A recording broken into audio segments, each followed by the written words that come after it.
the most devastating attack ever made on American soil to that date, consisting of a total of 4 of 8 battleships, 188 aircraft, and killing 2,402 American soldiers and injuring 1,282 more.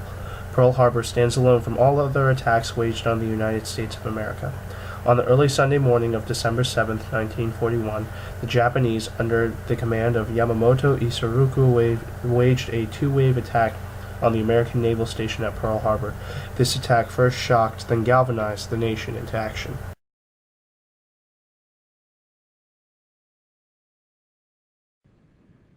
Mr. Vice President, Mr. Speaker, members of the Senate, of the House of Representatives,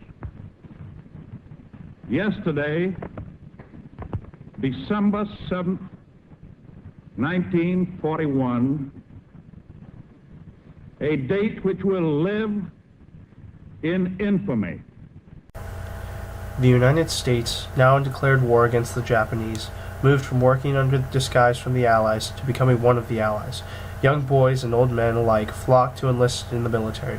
The nation, in the midst of the Great Depression, now had to face the daunting task of preparing for a war with no perceivable end.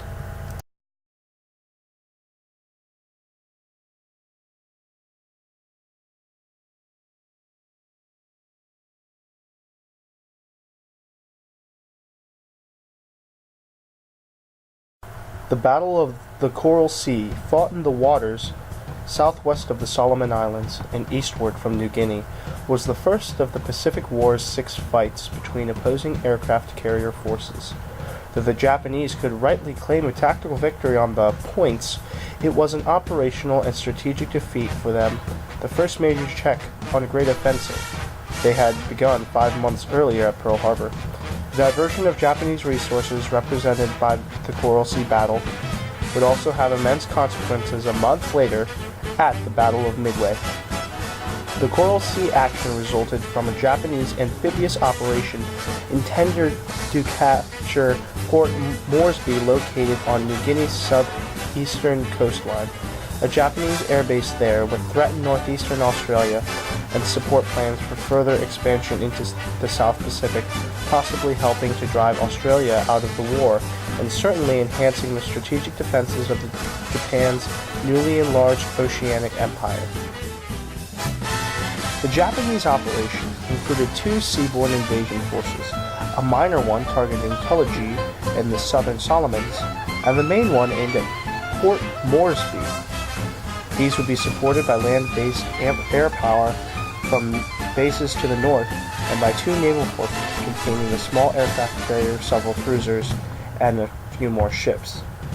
More distant cover would be provided by the big aircraft carriers of the Japanese Navy, with escort cruisers and destroyers.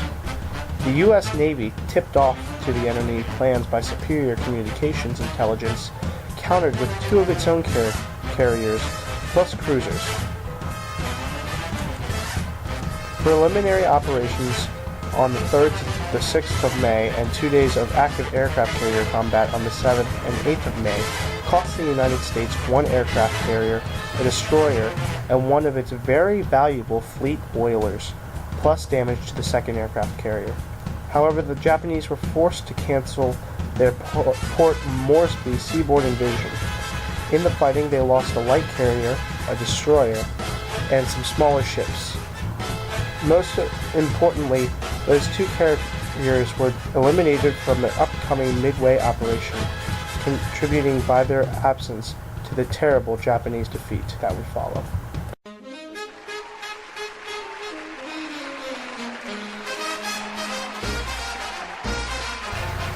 Location: about 1,000 miles northwest of Hawaii on the coast of Midway Island, what would be the turning point of the war in the Pacific. The Japanese were making an attempt to attack and capture Midway Island. If taken, the Japanese would have a base to launch attacks to the United States mainland and, more importantly, Pearl Harbor. The United States now faced a battle of David and Goliath. The ensuing battle would be one that would tip the tide of the war in favor of the United States. The following clips are live footage from the Battle of Midway. During the battle, the United States would lose the famed Yorktown aircraft carrier. However, the Japanese lost 3,057 personnel and 3 of 4 of their carriers, as well as 2 heavy cruisers. It is important to note that this is the first battle primarily fought with aircraft from aircraft carriers. During the battle, the United States held the advantage, even though the Japanese had the much more massive fleet. The United States had the power of knowledge. The United States had broken the code of the Japanese and were able to interpret and counter every attack and action the Japanese would make.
Many scientists defected from Germany to come to the United States.